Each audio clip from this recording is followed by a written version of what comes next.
야곱과 에서에 관하여서 야곱에 관한 말씀을 나누고 있습니다. 오늘은 무엇이 중요한지, 무엇이 중요한지를 아는 것은 굉장히 중요합니다. 소중한 것을 먼저 하라라는 스티븐 코비라는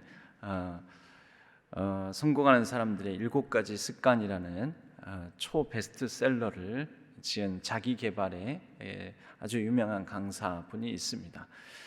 그 책에서도 가장 중요한 것, 소중한 것을 시급하고 다급한 것보다 먼저 하는 것이 중요하다라는 그런 말을 합니다. 오늘 우리가 본문을 보면 에서와 야곱 두 사람의 이 팥죽 한 그릇에 장자의 명분을 파는 사건이 나오지 않습니까? 이 두 사람, 두 인물을 보면 누가 소중한 것을 더 붙들었는지 우리는 알 수가 있습니다. 그렇죠? 누가 소중한 것을 붙들고 소중한 것을 다급함, 배고픔이라는 다급함, 시급함 때문에 내팽개쳐버리는 사람이 누구인지 우리는 분명 알 수가 있습니다. 에서는 팥죽 한 그릇의 장자의 명분을 그냥 쉽게 배고파 죽겠는데 이 장자의 명분이 무슨 소용이냐 하면서 그냥 그래 너 가져가라 하면서 팔아버립니다. 그리고 야곱은 좀 야가 빠지긴 했지만 좀 얄밉기도 합니다. 그 배고픔을 이용해서 평소에 그렇게 자기가 사모하고 갖기를 원했던 장자의 명분을 그거 나한테 달라고. 여러분 사실 장자의 명분이라는 게 야곱이 지금 마침 끓이고 있는 팥죽 한 그릇을 줌으로 장자의 명분을 받고 그걸로 이렇게 사고팔고 할 수 있는 게 아니지 않습니까? 그러나 이 본문에서 가장 중요한 것은 야곱은 소중한 것이 무엇인지를 적어도 하나님의 은혜로 주어진 그 놀라운 축복이 무엇인지를 아는 사람이었다는 거고, 에서는 하나님의 은혜로 주어진 것, 그 소중한 것이 무엇인지, 그게 얼마나 귀한 하나님의 은혜인지를 무시하거나 알아도 애써 무시하거나 아니면 아예 몰랐거나 그런 사람이었다라는 것이죠. 우리가 이 본문을 통해서 이 팥죽 한 그릇에 실제 장자의 명분, 장자권이 팔렸다, 샀다, 팔렸다 이게 아니고, 여러분 설마 이렇게 해서 그렇게 장자의 축복이 살 수 있고 팔리고 그렇게 되겠습니까? 만약에 여기서 끝났다면 에서와 야곱 사이에 아버지가 이제 내가 장자의 축복을 안수해 줄 것이다 할 때 또 야곱이 자기의 이 팔목을 이 털로 감싸가지고 또 죽을 얼렁 써가지고 아버지한테 정성스럽게 음식을, 아버지가 눈이 잘 안 보이니까 아버지한테 가가지고 그렇게 아버지를 속여서 장자의 축복 기도를 받는 사건이 이어질 필요가 없잖아요. 여기서 이미 끝났으면.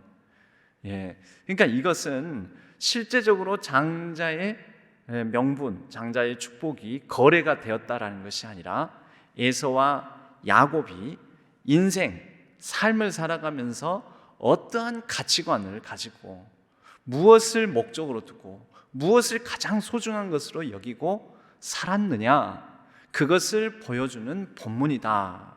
우리는 그렇게 말할 수가 있습니다. 그러므로 결국 이 본문을 통해서 우리가 먼저 붙들어야 될 것은 진짜 중요한 가치가 무엇인가, 무엇이 중요한지 이것을 물어봐야 한다라는 것입니다. 우리가 그 스티븐 코비 이 박사의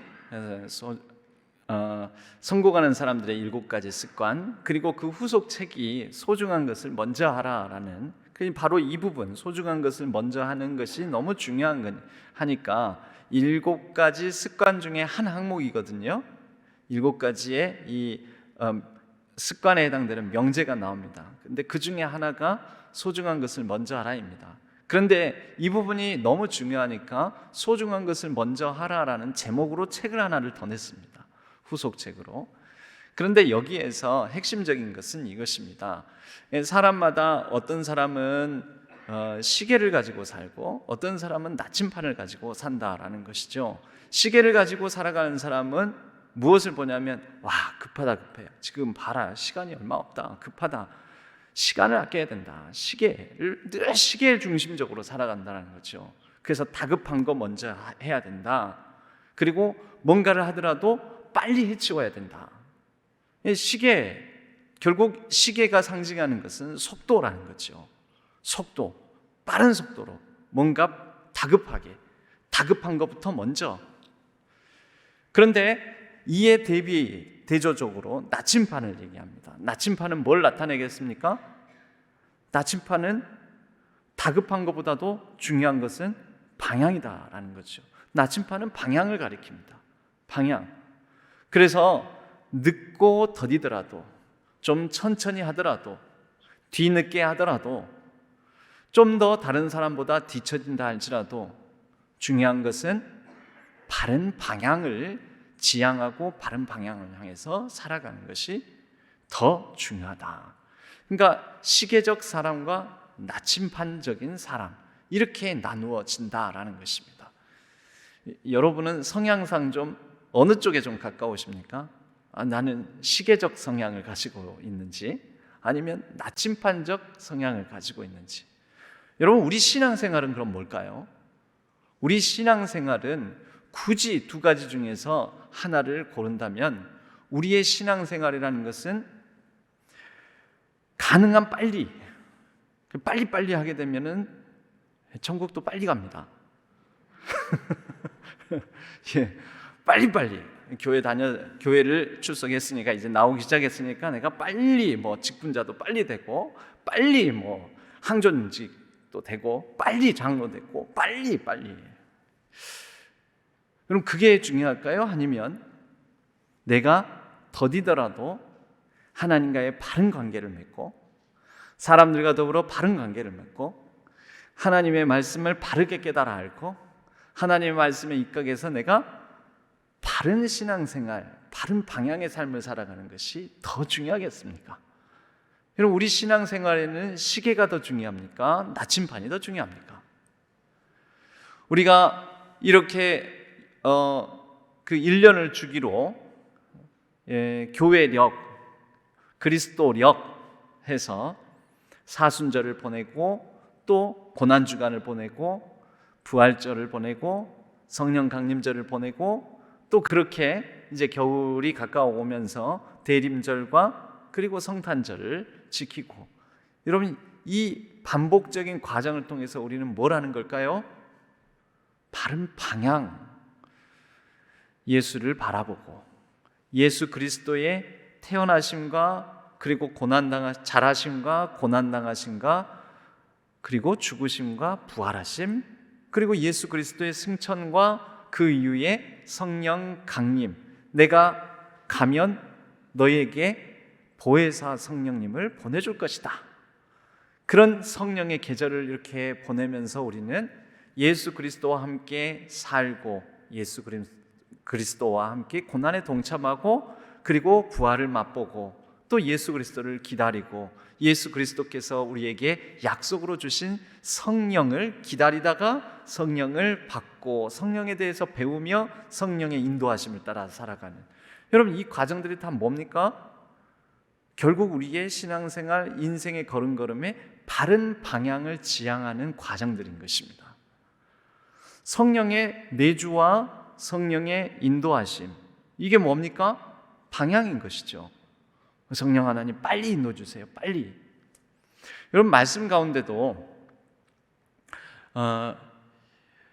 의인은 믿음으로 말미암아 살리라, 하박국 2장 4절 말씀인데, 이 하박국 2장 4절 말씀이 나오게 된 배경 본문을 보게 되면, 그 직전 절을 보게 되면 하나님께서 이 하박국에 준 묵시는 더디더라도 반드시 이루어질 것이다.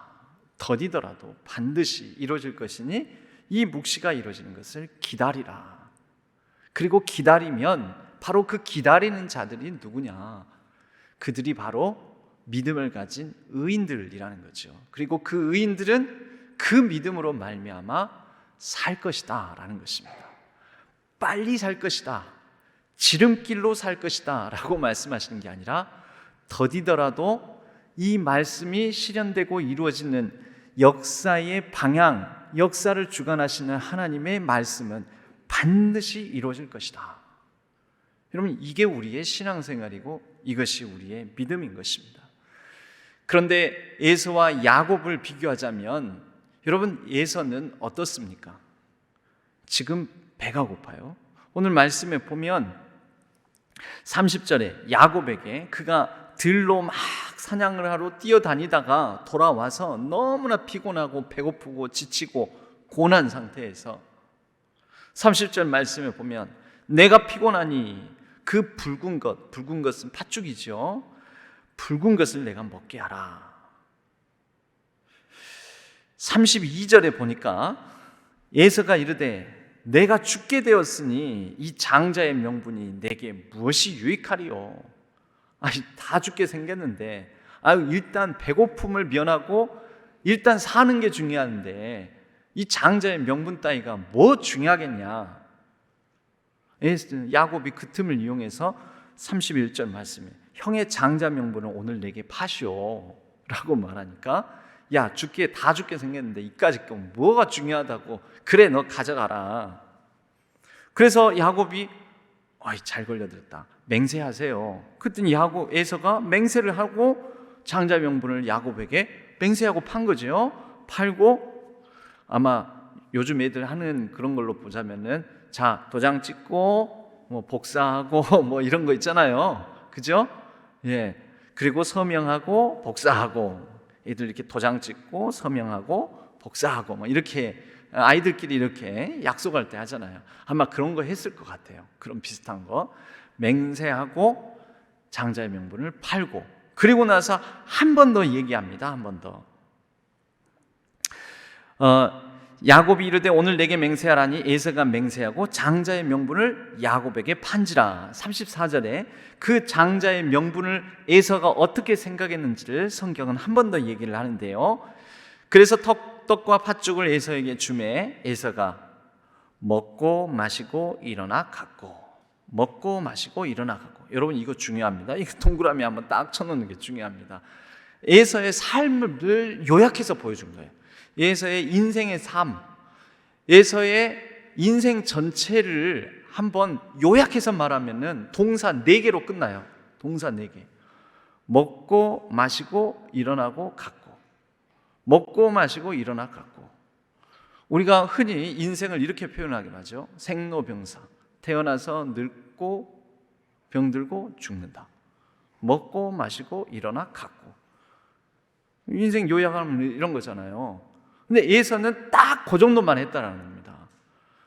먹고 마시고 일어나 갔고 에서가 장자의 명분을 가볍게 여겼더라. 여러분, 에서가 그의 인생을 통틀어서 가장 중요하게 여긴 게 무엇인 것 같습니까? 우리 한번 유추를 한번 해줘. 에서가 그의 인생에서 제일 중요하게 여긴 게 뭘까요? 예? 잘 안 들려요. 옹얼옹얼 이제 져가지고 뭘 제일 중요하게 에서는 그의 인생에서 제일 중요하게 여긴 게 무엇인 것 같습니까? 먹는 거. 근데 에서가 먹는 얘기만 계속 나오는 건 아니잖아요. 지금 이 본문에서는 그렇다는 거죠. 근데 그 말이 틀리지도 않아요. 에서가 나중에 보면은요, 에서가 결혼하는 장면이 나옵니다. 아내를 취하는데 그가 가나안 헷 족속의 여인들이 아리따워 보여서 그 헷 족속의 여인들을 한 번에 그것도 한 명이 아니라 2명의 아내를 취합니다. 2명의 아내를. 여러분, 사실 이 먹성, 식욕이라는 것, 그것과 여자를 좋아하는 성욕이라는 부분들은 굉장히 밀접한 관계가 있습니다. 욕망적인 사람이라는 거죠. 그러니까 에서의 삶을 이끄는 것은 뭐냐면 굉장히 원초적인 육체적 욕망이었던 것입니다. 그의 삶의 가장 중요한 것은 육체적인 욕망, 그것이 먹는 거면 식욕, 그것이 여자라면은 성욕. 그의 인생의 가장 중요한 것은 욕망을 채우는, 욕망을 추구하고 욕망을 채우는 것이 그의 삶에는 가장 중요한 것. 그러니까 그거 외에는 달리 말하자면 중요한 것이 없는 삶, 목숨 걸고 생명 걸고 생명을 바쳐서 인생에 지키고 붙들고 가꾸고 일구고자 하는 것이 특별히 정해진 것이 없는 삶이었지 않았을까? 그럼 나중에는 이 두 명의 아내를 가나안 해쪽 속에 두 명의 아내들을 취하는 본문이 이 창세기 26장 34절에 해쪽 속 부엘리의 딸 유딕과 해쪽 속 엘론의 딸 바스맛을 아내로 맞이하였더니 이것이 아버지 이삭과 리브가의 근심이 됩니다. 이걸 계기로 리브가가 먼저 그 며느리, 장자의 며느리인 유딕과 바스맛을 마음에 안 들어해요. 너무 상심이 된 거예요. 그래서 마음에 안 들어서 이 어머니가 이 리브가가 이삭에게 나 이 며느리 때문에 속이 상해 죽겠다고. 근데 만약에 야곱까지 이 가나안 이방 여인에게서 아내를 얻는다면은 내가 더 제 명에 못 살 것 같다고 이 바가지를 긁습니다. 그래서 리브가의 청도 있었고 또 이삭도 사실 마음에 근심이 됐기 때문에 이 말이 옳다고 여겨서 야곱을 친족 중에서 아내를 얻게 하려고 보냅니다.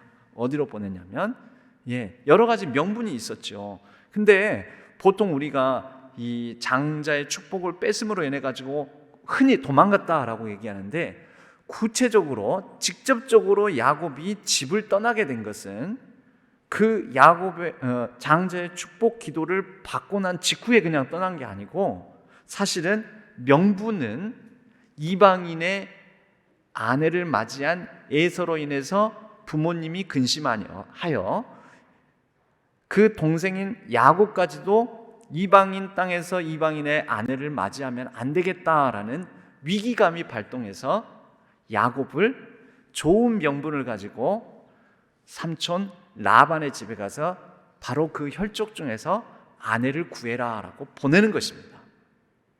그래서 창세기 28장에 보면 서두에 이삭이 야곱을 불러 그에게 축복하고 또 당부하여 너는 가나안 사람의 딸들 중에서 아내를 맞이하지 말고 일어나 밧단 아람으로 가라.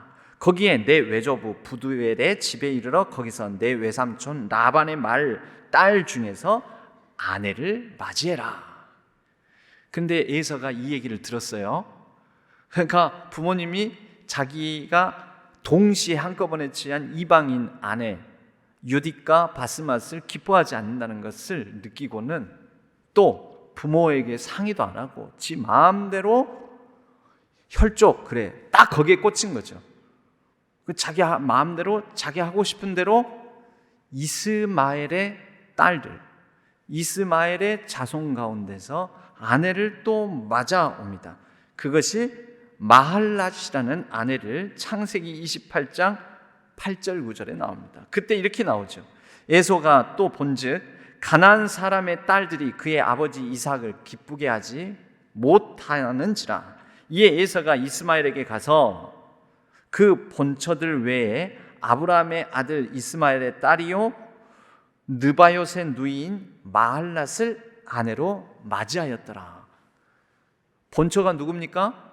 가나안 지역의 헷 족속의 딸인 유딕과 바스맛. 이 두 본처가 있는데 이걸 두고 이스마엘 집안에 가서 또 마할랏을 아내로 드린다는 거죠. 이 에서의 삶은 한마디로 말하자면 지 멋대로입니다. 그러니까 인생에 어떤 뭔가 그 줏대가 없어요. 특별한 뭔가가 없어요. 다분히 감정적이고 즉흥적이고 또 욕망에 충실하고 나 배고파 먹고 싶은 거 이거 배고파 죽겠는데 이게 뭔 상관이냐. 소중한 게 없어요. 견디고 참고 인내하면서 자신이 만족을 지어내가면서 얻어야 될 소중한 가치가 없는 삶인 것입니다. 그러니 그에게 여러분 장자로 태어난 것은 분명 그의 노력으로 얻은 것이 아니라 하나님의 은혜로 주어진 것이고, 장자의 명분이라는 것, 장자의 축복이라는 것 다 하나님의 은혜의 선물인데, 이 은혜의 선물이 얼마나 귀중하고 소중한 것인지 그는 전혀 관심 밖의 일이었고 이것을 내팽개쳐 버리게 된 것입니다. 그가 나중에 야곱이 아버지의 장자의 축복 기도를 받았다 할 때 화를 낸 것은 장자의 축복 기도, 장자의 명분을 소중히 여겨서라기보다도 아마 동생에 대한 감정적인 반응이었을 가능성이 매우 높습니다. 그런데 나중 한참 뒤의 일이지만 야곱이 돌아오잖아요. 삼촌 라반의 집에서 몇십 년 지나서 돌아옵니다. 엄청난 거부가 되어서 돌아오게 되는데, 그때 사실은 군사를 이끌고 야곱을 맞이하려고 있다가 야곱이 엄청난 재물, 사실은 뇌물이죠. 뇌물과 더불어서 야곱이 또 그런 야근 구석이 있잖아요. 형님의 얼굴 보는데 하나님의 얼굴 보는 것 같습니다. 막 또 비벼대요. 그러니까 어때요? 그게 물론 하나님의 은혜 가운데 야곱을 지켜주셨다. 성나고 분이 난 에서의 분노를 하나님께서 누그러뜨려 주셨다라고 볼 수 있지만, 하나님께서 에서의 성정을 또 사용하시는 거잖아요. 에서는 어떤 성정입니까? 감정적이고 즉흥적이고 즉각적이고, 그러니까 분노가 막 하늘을 찌를 듯 하다가 야곱으로부터 뇌물도 받고 아부도 받으니까 기분이 딱 좋아진 거죠. 이렇게도 볼 수가 있습니다. 이 에서의 삶은 일생이 소중한 것이 없는 삶, 그냥 그때그때 기분 내키는 대로의 삶. 에서라는 인물이 왜 있을까요? 로마서 11장에는 이 에서를 상징적으로 먼저 하나님의 은혜로 선민으로 택함 받은 유대인을 나타내고, 이 로마서 11장에서는 하나님께서 에서를 미워하고 야곱을 사랑하였다라는 구약의 말씀을 다시 인용해서 말씀을 합니다. 근데 이 말씀의 맥락은 뭐냐면, 하나님께서 은혜로 주신 것을 귀하게 여기지 못하면, 유대 이스라엘 사람들이 선민으로서 하나님의 은혜로 주신 것을 잘 간직하고 소중하게 여기지 못하면, 에서 대신 야곱을 들어서 하나님께서 야곱을 통하여 하나님의 나라의 역사를 이루어 가시듯, 그때 당시 바울이 로마서를 기술할 당시 유대 선민들이 선민주의에만 사로잡혀 은혜를 은혜대로 소중하게 간직하고 이 은혜를 가지고 의미 있고 가치 있게 이것을 사용하지 못하면, 하나님은 언제든지 에서를 미워하고 야곱을 사랑하듯 야곱을 통해서 이스라엘 12지파의 민족이 태어났듯 에서가 아니라 새로운 이스라엘 교회, 곧 이방인들로부터 복음의 역사를, 유대인이 아니라 이방인들로부터 복음의 역사를 이루어 가실 수 있다라는 것입니다. 그럼 오늘날 우리도 마찬가지입니다. 저와 여러분, 우리가 소중하게 여겨야 될 것은 하나님께서 지금 이미 내게 주신 은혜의 선물들, 하나님이 주신 은혜가 있습니다. 그 은혜를 귀하고 가치 있고 소중한 것으로 여기고 하나님의 뜻을 붙들고 하나님께서 원하시는 바 그것을 우리가 은혜를 구하며 그 가운데서 성취해 나가지 않는다면, 하나님은 얼마든지 촛대를 옮겨 에베소 교회를 버리시고, 그 에베소 교회를 버리신다고 하잖아요. 너희가 첫사랑을 버렸다고 촛대를 옮기시고, 하나님은 다른 원래 은혜로 부어주신 그 선택한 그 사람을 떠나 다른 곳에서 다른 심지어 돌멩이를 들어서도 하나님은 하나님의 역사를 계속해서 이루어 가신다라는 것입니다. 여러분, 반면 야곱은 그래도 그의 삶에 가장 소중한 것이, 중요한 것이 무엇인지를 아는 삶을 살았습니다.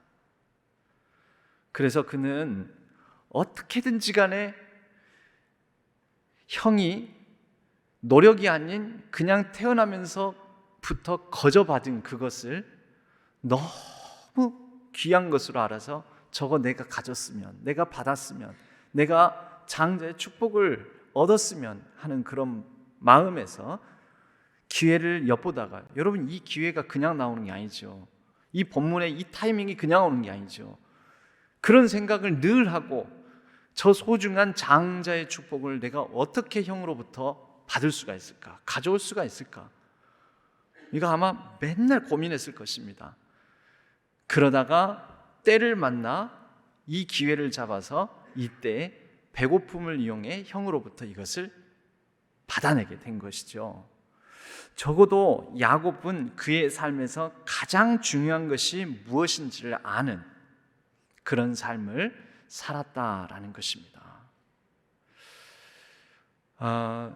여러분, 우리도 살아가면서 내가 무엇을 가장 소중하게 여기는지 분별해 볼 수 있는 리트머스 시험지가 있습니다.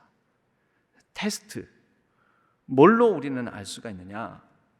나는 내 시간과 돈을 주로 어디다 쓰는가? 여러분, 내 시간과 돈이 머무는 곳이 바로 나입니다. 내 시간과 돈이 가장 많이 사용되는 곳, 그게 바로 나. 내가 가장 많이 걱정하고 근심하고, 그리고 내가 입을 열면 가장 많이 말하는 것이 무엇인가? 그것이 바로 나입니다. 내가 시간과 돈이라는 것을 어디다가 쓰고 있는가? 거기에 내가 있습니다. 그게 나입니다. 내가 무슨 말을 많이 하는가? 내 말끝마다, 내 모든 입을 열면 하는 말의 내용 중에 무엇이 가장 많이 담겨 있는가? 그리고 무엇을 가장 많이 걱정하고 근심하고 있는가? 그것이 나입니다. 여러분, 성경은 의식적으로 우리에게 그의 나라와 그의 의를 구하라, 그리고 십자가를 참으신 예수를 바라보라, 결국 십자가를 바라보라, 그런 말씀을 많이 하죠. 여러분, 내가 지금 걱정하고 염려하고 있는 것이 무엇입니까? 가장 큰 근심과, 그래서 그 근심으로부터, 내 마음속에 있는 것으로부터 자연스레 가장 많이 입 밖으로 나오는 말들이 어떤 말들입니까? 그것이 납니다. 가장 소중한 것, 우리는 가장 소중해. 오늘 찬양도 주 예수보다 더 귀한 것은 없네, 찬양은 그렇게 불렀지만 우리가 살면서는 주님을 가장, 예수 그리스도를 가장 귀하고 보배롭고 내게 은혜로 오신 분이요, 은혜를 주신 분이요, 은혜의 선물로 우리가 과연 인식하고 있는지 우리 자신을 한번, 에서와 야곱 이 두 인물의 대조 속에서 나라는 사람의 존재는 어디에 위치하고 있는지 한번 살펴보았으면 합니다. 아마 에서가 야, 배고파 죽겠는데 이게 무슨 소용이 있느냐 하고 했을 때 야곱은 속으로 아마 쾌재를 불렀을 것입니다. 이게 바보야, 무엇이 중요한지도 모르냐? 그래, 그 소중한 거 니한테는 필요 없으니 나한테 다오. 그래 본보가지 말아라, 조마조마하면서 막 속으로는 좋아 죽을 뻔했을 겁니다. 그런데요, 오늘 지금 이 순간 우리 가운데에도 악한 영 사단은 우리를 향하여 바로 야곱이 에서에게 품었던 그 마음으로 우리를 바라보고 있을지 모릅니다. 그 바보야, 지금 네한테 진짜 소중한 게 뭔지 모르고 헛된 것에다가 네 마음을 팔고 네 생각을 팔고 네 시간을 팔고 너의 물질을 팔고 너의 온 정신을 다 팔고 있냐? 그래, 그게 내가 원하는 바야. 얼씨구나, 잘하는구나. 사단이 우리 가운데 그렇게 말할지 모릅니다. 예수님께서 광야에서 줄이실 때 사단이 와서 시험을 합니다. 그 시험의 내용이 첫 번째가 무엇입니까? 어쩌면 이 에서의 팥죽 사건과 비슷해 보입니다. 구조적으로 상징적으로는 비슷하죠. 40일 동안 줄인 예수님에게 와서 사단이 이 돌을 떡이 되게 만들어 봐라 라고 얘기를 합니다. 사단이 우리에게 쓰는 방식은요, 항상 우선순위를 바꿔버립니다. 우선순위를.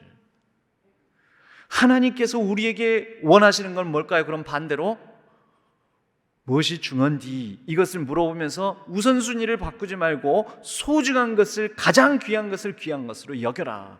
그리고 그 모범을 예수님께서 사단의 유혹, 시험을 받는 가운데 보여주십니다.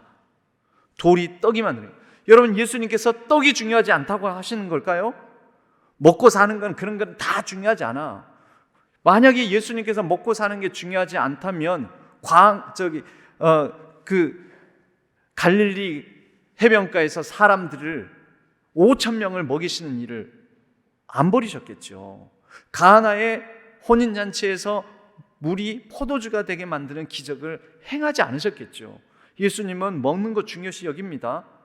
그리고 많은 죄인들과 더불어서 식탁 나눔을 하시고 식탁 공동체를 이루시고 그들과 더불어서 먹고 마시기를 즐겨하며 오죽하면 바리새인들이 예수님 공격하면서 먹고 마시기를 즐기고 탐하는 자로다라고 비난하지 않았겠습니까?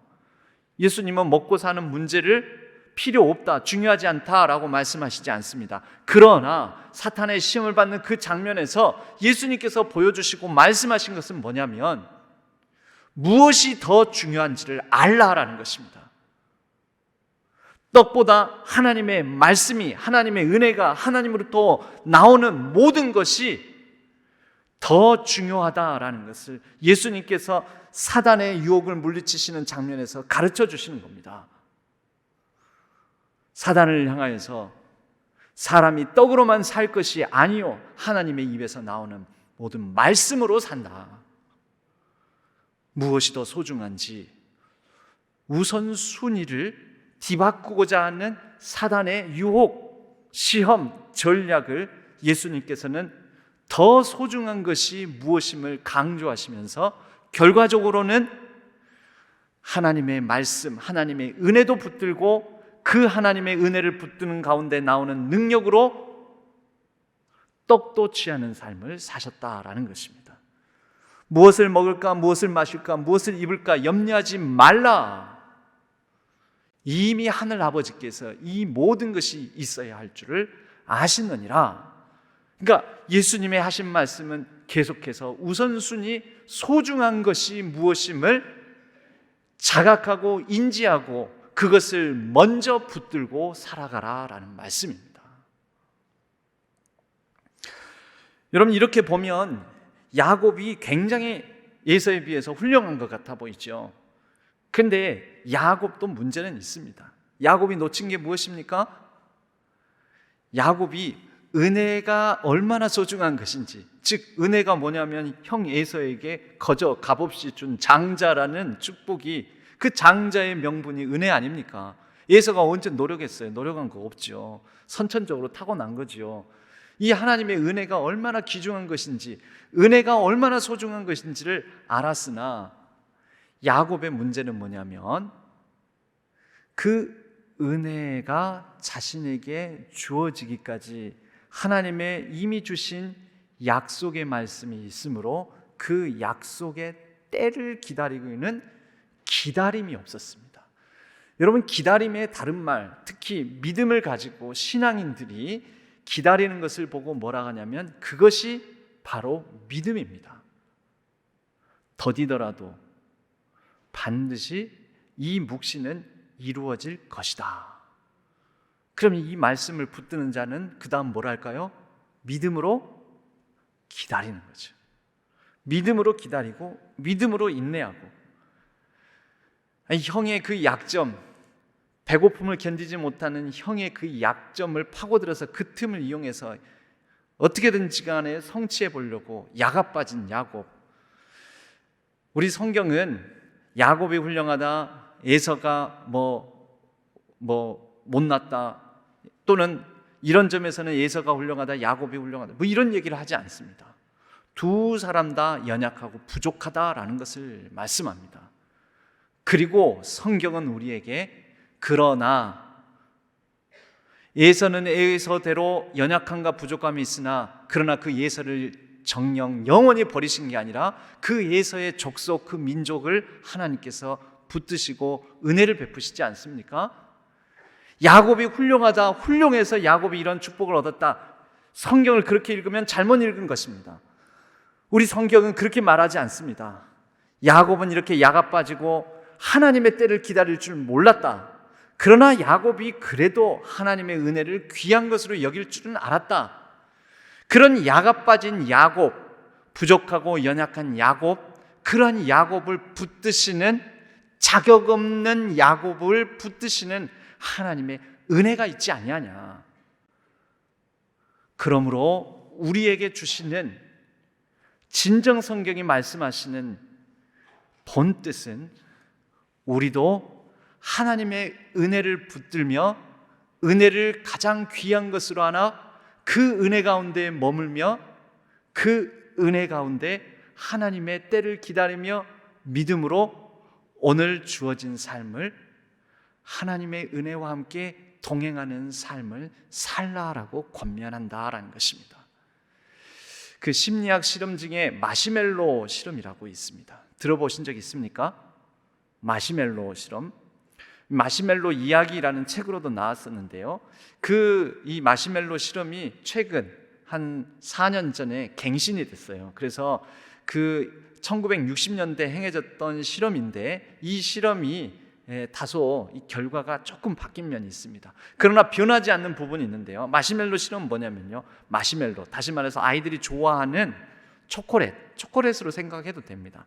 앞에다 두고 아이들에게 자, 15분 뒤에 내가 돌아올 테니 이것을 먹지 말고 기다리면, 잘 참아내면 15분 뒤에는 2개 더 줄게. 그러니까 1개를 더 줄게. 2배를 먹을 수 있을 거야. 이겁니다. 그런데 대부분의 아이들이 15분을 기다리지는 못하고 돌아오기 전에 이것을 먹어버리더라는 것입니다. 그런데 이것을 기다렸다가 1개 더 먹는 아이들도 있더라는 거죠. 그래서 이 이야기를 바탕으로 어떤 결론을 내렸었는데 그 결론이 2018년에 다시 실험을 해보니까 이 결론은 상관관계가 없다 해가지고 그 결과는 이제 없던 것으로 하고, 그러나 이 실험이 의미 있는 것을 남겼는데 무엇을 남겼냐면요, 어떤 아이들은 기다리고 어떤 아이들은 기다리지 못했을까, 이 결과는 남겼습니다.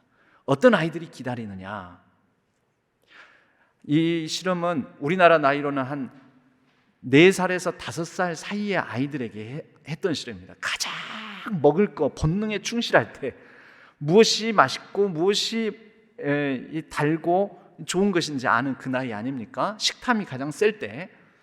그런데 이 4, 5살의 아이들에게 실험을 했을 때 끝까지 15분을 기다린 아이들은 어떤 아이들이냐면, 평소에 부모님이 내가 너 이렇게 하면 이렇게 해줄게 라고 그 약속을 잘 지켜주신 부모, 잘 지켜주니까 그 아이 개개인의 인내심이 뛰어나서 그런 게 아니고 이 아이의 인내심의 저변에 사실은 신실하게 응답해주는 부모가 있었다라는 거죠. 그런 부모를 둔 아이들은 기다리고, 평소에 부모들이 뭐 나중에 해줄게 해놓고는 약속 안 지켜요. 내가 언제 엄마 말 들어? 아니 엄마 그때 한다고 했잖아. 내가 언제 그랬어? 그리고 엄마가 사정상 못할 수도 있는 거지. 이렇게 하면서 아이를 늘 이겨먹는 부모, 그러니까 신실하지 않은 부모인 거죠. 그러니까 믿을 수 없는 부모. 어린 마음에도 4, 5살짜리 아이가 우리 부모를 믿을 수 없다라는 게 각인이 돼 있는 거예요. 그러니까 그런 애들은 나중에 없습니다. 지금 당장 눈앞에 있는 거 이것도 언제 치워버릴지 몰라요. 혹시 이것도 안 줄지도 몰라. 이것도 15분 기다리고 나서 실험 끝났다, 미안하다, 이것도 가져가 볼지 모른다는 거죠. 그러니까 당장 먹어버려요. 당장. 여러분, 우리의 믿음은 무엇입니까? 우리가 믿는, 우리가 신앙하는 하나님은 어떤 분이십니까? 신실한 하나님을 믿으십니까? 하나님은 조속으로 변하고, 오늘 한 약속 내일 안 지키시고, 응답 안 하시고, 믿을 만한 분이 아니시고, 변덕이 쭈글쭈글 하는 분으로 우리는, 그렇다면 우리가 믿을 이유도 없지요. 우리가 이렇게 예배당에, 현장 예배에 나올 이유도 없지요. 우리가 기도할 이유도 없지요. 저와 여러분, 우리가 믿는 하나님은 어떤 분이십니까? 결과적으로 우리는 에서와 야곱 이 본문을 통하여 우리가 과연 어떤 하나님을 믿고 있는가? 야곱이 그래도 하나님의 은혜를 얻은 이유가 뭐겠습니까?